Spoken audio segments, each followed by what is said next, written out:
Hi, my name is Gordy Hogue, and this is Community Connections. Each of us have stories that help us understand each other and help to bring our community closer together. I have been very fortunate to have met many interesting people. People who've had a positive, profound impact on our community and far beyond. People who've had incredible life experiences and fascinating stories. Community Connections is about these people and about their stories. I'm sure you'll enjoy meeting these amazing people as much as I have. Thank you. Please enjoy. Welcome to Community Connections. My name is Gordy Hogue, and I'm delighted to have today's guest. She's a wonderful, engaging, affable woman. She is the proud mother of two wonderful children. She is the consummate volunteer. She has been a city councilor, a mayor in White Rock, and her enthusiasm and smile can light up a room. Welcome, Judy Forster. Thank you, Gordy. Appreciate that. Thank you so much for being a guest on Community Connections. I'm delighted. I'm honored. Can you talk a little bit about where you were born and how you finally came to this community and became such an integral part of it? Absolutely. I was very lucky to be raised by two wonderful parents and grew up in Vancouver. And my parents had four daughters, and I was always encouraged as a child to get involved with the community. So my parents were both very involved with their community, and we sort of lived in the southeastern Vancouver area of Vancouver. And when I was in my teens, I was involved with an organization called Junior Achievement, Business and Youth. And when I was at that organization, I got very involved with JA, as they called it. And we ran our own companies. And I met a nice young man. His name was Brad Forster. And he was an advisor with one of the companies that was sponsoring the youth. We were teens at the time. I was, at the time I met him, I was 18 years old, ended up marrying him. And we moved to White Rock. He actually lived in White Rock. And we moved to Marine Drive and lived in a little beach cottage on Marine Drive, 1925's beach cottage. Had that. I was going to college at the time, I always was interested in broadcasting and in journalism, was interested in writing and different things like that. And I decided to take broadcast journalism, BCIT, and Douglas College. I took the journalism program, and I ended up getting a job at a radio station in Vancouver. But I married Brad actually in 1977. I met him in 1976 and married him in 1977. We got married at St. John's Presbyterian Church in White Rock. And so we decided to, I made my home, we got involved with the community. And so while I was working at the radio, after our graduation, I was working at the radio station, and but I wanted to get involved with the community more, and I was interested in what was going on in White Rock. And so I volunteered for White Rock Community Television. I remember that. Decided, yes, yeah. I decided that, I've got the journalism experience, the writing experience and the broadcasting, on the radio, and let's get involved. That way I can get more involved with the city, get to know the people more. And this is such a wonderful city, as you know, living here all your life. We're so blessed to have so many wonderful people doing so many interesting things and volunteering themselves and making it such a wonderful community. So I volunteered on a program called Semiamo Magazine. and I did that. And we also went out into the field and covered different events in our van. I went out to the Royal Hudson came to White Rock. You remember that because you were on the train. Yes, I do. And I remember I think I interviewed you. Yes, I think you did. Yeah. I interviewed you, and I interviewed Vin Coyne. I remember that as well. And former Alderman Vin Coyne. So there were. What was it about your upbringing that saw you wanting to be so engaged and committed to community? Was there some experiences with the family you grew up in that really, you mentioned they encouraged you to get involved and engaged, and what type of encouragement was that, or how did that impact you, do you think? Well, mom and dad, like as I said, were both very involved with the community that and their workplace as well. My dad was involved. He was a locomotive engineer, Yeah. and he was involved with the union there, and he was also involved with the Model Railroading Club. Helped out with that. He was on the Hollyburn Ridge Association. We had a cabin on Hollyburn, still do too. After 50 years, we've still got the cabin in the family.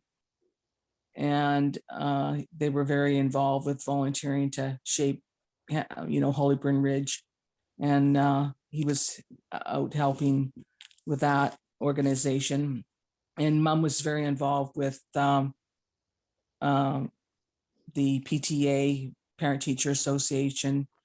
She was involved with we were involved with the church as well. We went to the Baptist church in Vancouver. And they were encouraged us to get involved with that. I was involved with colonists, Girl Guides, all those different organizations. And so you come by your engagement pretty legitimately, and the contributions you've made in terms of growing up. So, so you and Brad were married, and with Brad working with Prem Singh Binning at that point? Was Brad working for who? Prem Binning? Not yet. No, he was with Canadian Forest Products first. He worked for Canfor for 10 years in industrial engineering. And then he got into marketing afterwards, worked for 10 years. He was with Noranda Forest Products.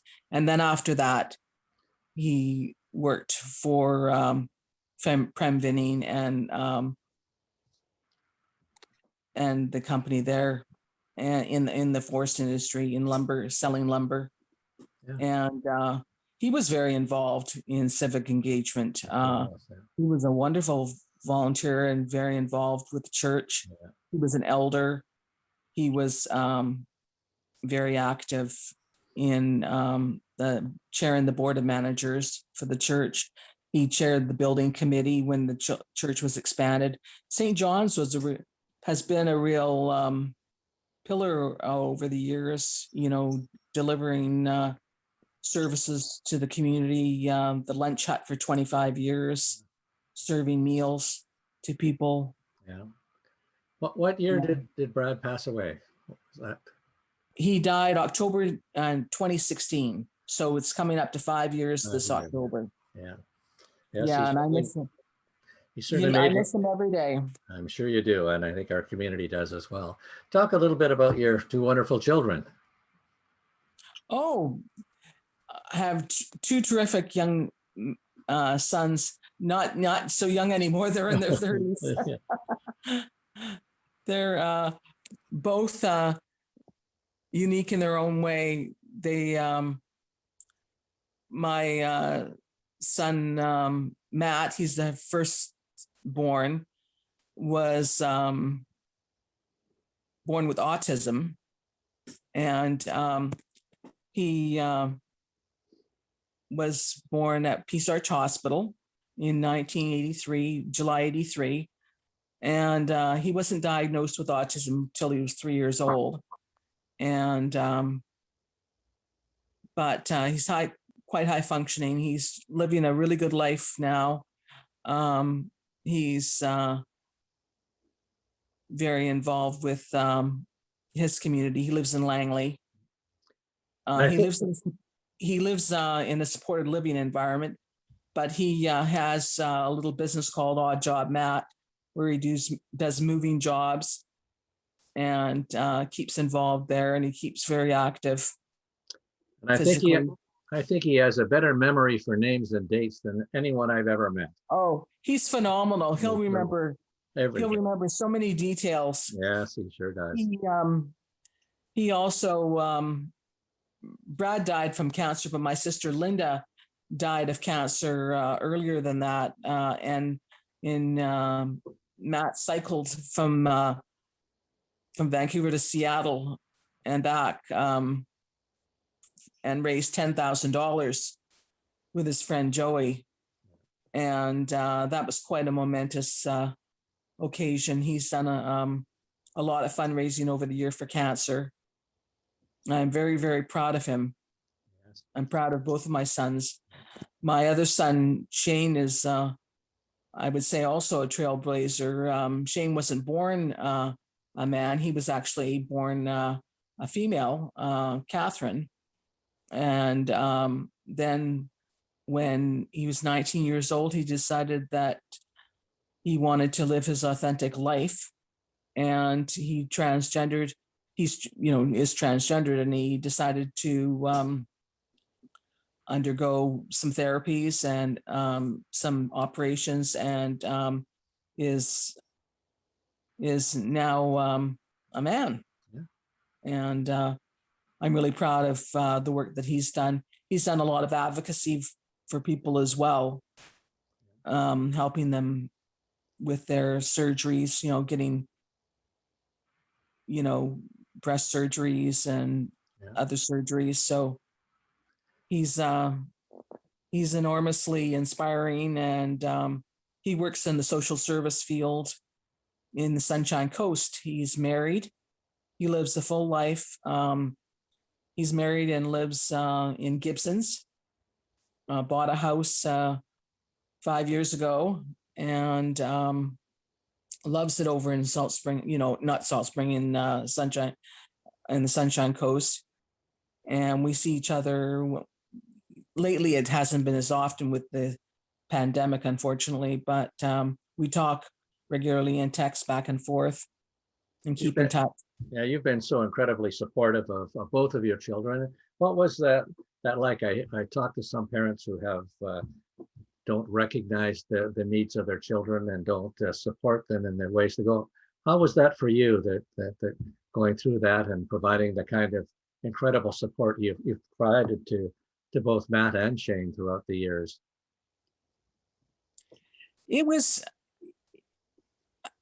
I must say that I wanted them to live their best lives. That was the bottom line. I wanted them to live their best lives, and I wanted what they wanted for themselves.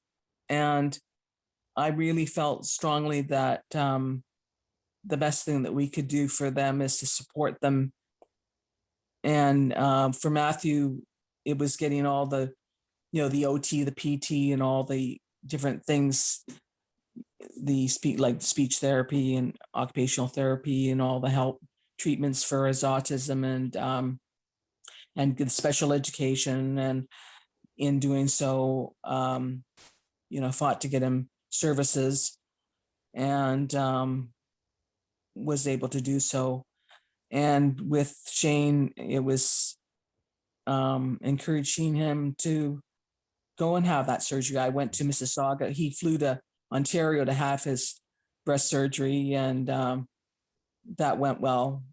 And it was a life-altering experience. Yeah. It was, and I'm very, very proud of him that he decided to, to do that, because it took a lot of courage. Sure did, yeah. So what you were to give a message to other parents who might be going through that, what kind of advice that would you give to them? Because I think you had handled that so incredibly well. I would say, if you love your child, let them do, steer them in the right direction, but give them the wings to go. And I would say, yes, you can go through. I think you have to also understand there's a grieving process that you do go through, in terms of loss, but understand that that also turns into, once you go through the grief, then you realize that you come out in such a positive way. You realize, wow, you see how happy they are. And I see how happy Shane is, that he is living his authentic life, and he enjoys being a man. and that's what he's doing. Yeah, that's a wonderful message. And you became involved in special education and doing a lot of work yourself. Can you talk a little bit about getting into that and being a special education worker? Yeah. I decided after my years I was on city council, I went back to school again and decided that I wanted to work in the school system, because I was so grateful for the work that had been done with Matthew. And I felt that I really wanted to work with other young people and help them. I felt that I had some skills and tools to be able to contribute. And so I decided that I would become a special education worker in the Surrey School District. And so I've been doing that actually for several years. It was actually 1999. I went back to school. Yeah, and I've been with the school district. Yes, since 1999 is when so it's been over 20 years. Yeah. Well, the skills and experiences you bring to that, I'm sure, are very rewarding for the students that you work with. Mm-hmm. I love my students, and I've really enjoyed working with them over the years, and it's enormously rewarding. It's demanding as well, like any job can be, but it's been rewarding. I've had some knee surgeries of late, and they sometimes slow you down. So I had a couple of knee replacements. So Yes.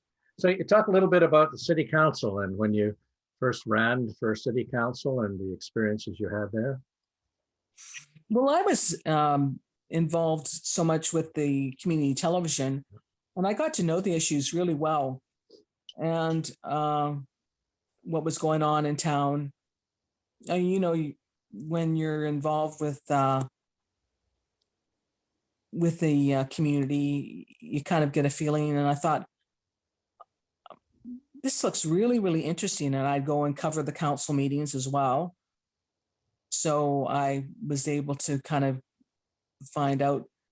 And so I decided that in 1990, I would run for city council. That was 30 years ago Yeah. that I ran. And I got elected the first time out, which was really neat. I walked up and down Oxford Hill. I remember going to one home, and this lady opened her door and she said, "How can I help you?" I said, "Hi, I'm Judy Forster. I'm running for city council." She says, "In all the years I've lived on Oxford, I have never had anybody come to my door. I'm going to vote for you just because you had the energy to come and see me. And so she was really happy that I just took the time with my brochures. I think I was a lot fitter then because I did do a lot of door knocking. And you can tell, yourself, you got to walk the talk, right? Exactly, yeah. And then you became mayor? Yes. So from 1990 to 2002, I served as a city councilor. And then I decided I had more to give. I had been involved as a city councilor in so many different events like community health and the chairing the board of health and for the Fraser region there, and been involved with You've been in the regional library too, were you at? yeah, I was chair of the Fraser Valley Regional Library, and was involved with the sort of I guess the many different organizations on very many committees, and I really felt that there was more that I had to give. So I decided that in 2002 I would and I thought it was important too for change. I think and I think for some people navigating change is tough, but I felt strongly that, if I'm going to step up to the plate, I've got to step up to the plate. And some people would say, "Oh, why?" And I talked to Brad about it, and the first thing he says is, "It's absolutely," it's like but I wanted this. I wanted to run. I felt I had something to offer. I felt that I had an opportunity to serve more and in a different capacity. And so I decided to step up and run in 2002, and I got elected. Well, what did you find were the most challenging parts of being a city councilor and a mayor? That the world is changing so dramatically, and there are interesting challenges. What did you find to be the most challenging and the most rewarding parts of your role as representing the city? Well, I think that for what's hard is navigating change for people, like when you're dealing with constituents, and it's hard to, you don't go into politics to please people. You do that, and sometimes you have to make tough decisions. And I think that for council, I think the issue with running for councilor versus mayor is, if you're going to do that, you have to be ready to be one of one, going from one of six to one of one. And I felt that it was time. I felt that I had, during that period of time, White Rock was going through enormous change with the development of the town center. That was a big project. I would say that was one of the challenges, is for people that were not in favor of the project. We dealt with that with a lot of unhappy people, but we also had a lot of people that wanted to see the redevelopment. We wanted to have a community center in our town center. We wanted to have a town plaza. We wanted to have a strong tax base. We wanted to be a city that's completely, continue to be independent. That's one of the things about White Rock.